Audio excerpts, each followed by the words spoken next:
Hello అండి అందరికీ. Welcome to my channel అన్నం ఆయుర్వేదం. ఈరోజు నేను షేర్ చేసే వీడియో చాలా హెల్తీ అండి. అండ్ క్విక్‌గా కూడా అయిపోతుంది.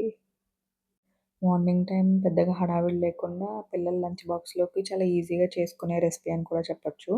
ఎగ్స్‌తో రెసిపీ అంటే పిల్లలు చాలా ఇష్టంగా తింటారు కదండీ! సో, ఇది కూడా ఒకసారి ట్రై చేసేయండి చాలా హెల్తీ వేలో. చాలామంది పిల్లలు ఆకుకూరలవి తినరు కదా! సో, అలాంటి పిల్లలకి ఇలా ట్రై చేసి పెట్టండి. చాలా అంటే చాలా ఇష్టంగా తింటారు. వాళ్ళకి తెలియదు కూడా. సో, ఈరోజు రెసిపీ అనేది స్టార్ట్ చేసేద్దాము. Let's start the video. ఈరోజు నేను షేర్ చేసే వీడియో పాలక్ ఎగ్ బుర్జీ అండి. ఫ్రెష్‌గా ఉన్న ఒక పాలకూర కట్టను తీసుకొని మనం చాలా చిన్న పీసెస్‌గా కట్ చేసి వాష్ చేసి పక్కన పెట్టుకోవాలి. వాటర్ ఏవి లేకుండా స్ట్రైన్ చేసుకోవాలి. నెక్స్ట్ ఒక 5 ఆర్ 6 ఎగ్స్ అనేవి తీసుకుందాము. అంతే అండి. రెసిపీ చాలా ఈజీగా అయిపోతుంది. సో, స్టార్ట్ చేసేద్దాము. ఒక ప్యాన్ పెట్టుకొని అందులో కొంచెం ఆయిల్ వేసుకుందాము. ఆయిల్ హీట్ అయిన తర్వాత మనం కట్ చేసి పెట్టుకున్న ఆనియన్స్ అండ్ పచ్చిమిర్చి కూడా యాడ్ చేసుకుందాము. లైట్ గోల్డెన్ కలర్ వచ్చే వరకు బాగా ఫ్రై అవ్వనివ్వాలి. మనం లో ఫ్లేమ్ పెట్టుకొని లిడ్ క్లోజ్ చేసుకుంటే ఆనియన్స్ అనేవి కలర్ ఈజీగా చేంజ్ అయిపోతాయండి. బాగా ఫ్రై అవుతాయి కూడా. మధ్య మధ్యలో మనం లిడ్ ఓపెన్ చేసుకొని ఆనియన్స్ అనేవి ఫ్రై చేసుకుంటూ ఉండాలి. లేకపోతే మాడిపోతాయి. కొంచెం ఈ విధంగా ఫ్రై అయిన తర్వాత మనం కొంచెం సాల్ట్ అనేది యాడ్ చేసుకుందాము. ఆనియన్స్ అనేవి ఇంకా ఫాస్ట్‌గా ఫ్రై అవుతాయి. లిడ్ క్లోజ్ చేసి లో ఫ్లేమ్‌లో మనం కుక్ చేసుకుంటే ఈ విధంగా ఫ్రై అయిపోతుంది. సో, చూస్తున్నారు కదా! ఈ కలర్ వచ్చే వరకు ఆనియన్స్ ఫ్రై అయిన తర్వాత మనం చిన్న పీసెస్‌గా కట్ చేసి పెట్టుకున్న పాలకూర పీసెస్ అనేది ఉంది కదా! సో, అది ఇక్కడ యాడ్ చేసుకుందాము. ఎందుకంటే మనం తీసుకున్న పాలకూర నుంచి కొంచెం వాటర్ అనేవి రిలీజ్ అవుతాయి కదా! సో, అది ఇక్కడే మగ్గిపోవాలండి.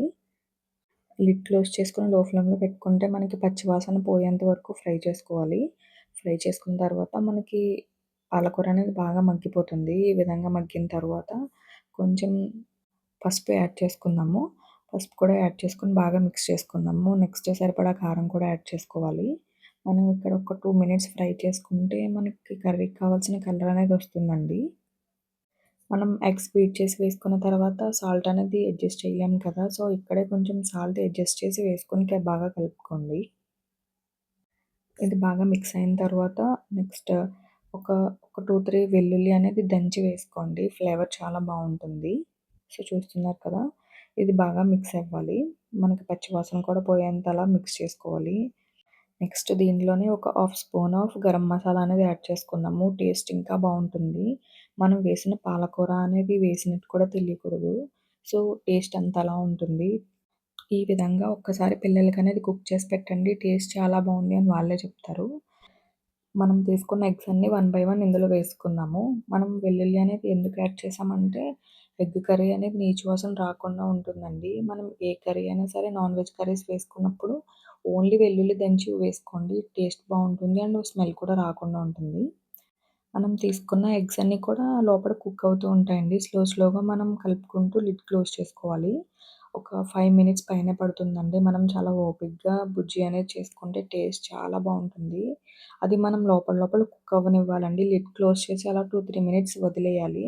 నెక్స్ట్ మనం లిడ్ తీసుకొని అవి కొంచెం కొంచెంగా పీసెస్‌గా కట్ చేసుకుంటూ ఉండాలి. నేను వీడియోలో చూపిస్తున్నట్టుగా. ఈ ప్రాసెస్ అంతా లో ఫ్లేమ్‌లోనే అవ్వాలండి. ఇంకొక 2 మినిట్స్‌లో రెసిపీ అయిపోతుంది అన్నప్పుడు హై ఫ్లేమ్ పెట్టుకొని అప్పుడు కలుపుకోవాలి. సో, చూస్తున్నారు కదా! మనం ఈ పీసెస్ అన్నీ చిన్న చిన్న పీసెస్‌గా కట్ చేసుకోవాలి. టేస్ట్ అప్పుడే బావుంటుంది. ఈ విధంగా చేసుకోవడమే. నెక్స్ట్ సాల్ట్ చూసుకోండి. సరిపోకపోతే లైట్‌గా యాడ్ చేసుకోండి. మనం ఈ ఎగ్ బుర్జీ అనేది చపాతీస్‌లో కూడా చాలా బావుంటుందండి. ఏమైనా కర్రీ కాంబినేషన్స్ ఆర్ రసం, సాంబార్‌లోకి కాంబినేషన్స్ కూడా పర్ఫెక్ట్ ఉంటుంది. ఒక్కసారి ఈ విధంగా ట్రై చేయండి. ఆకుకూరలు తినలేని పిల్లలకి ఒకసారి ఇలా చేసి పెట్టండి. వాళ్ళే ఇష్టంగా తింటారు. అంటే చాలా హెల్తీ కూడా. నా వీడియోస్ నచ్చితే లైక్ చేసి సబ్స్క్రైబ్ చేసుకోండి. Thanks for watching. ఇంకా ఏమన్నా రెసిపీ కావాలితే కామెంట్ చేయండి. తప్పకుండా షేర్ చేస్తాను. ఈ రెసిపీ మీరు ట్రై చేసిన తర్వాత రివ్యూ అనేది తప్పకుండా షేర్ చేయండి. అస్సలు మర్చిపోవద్దు. Once again thanks for watching.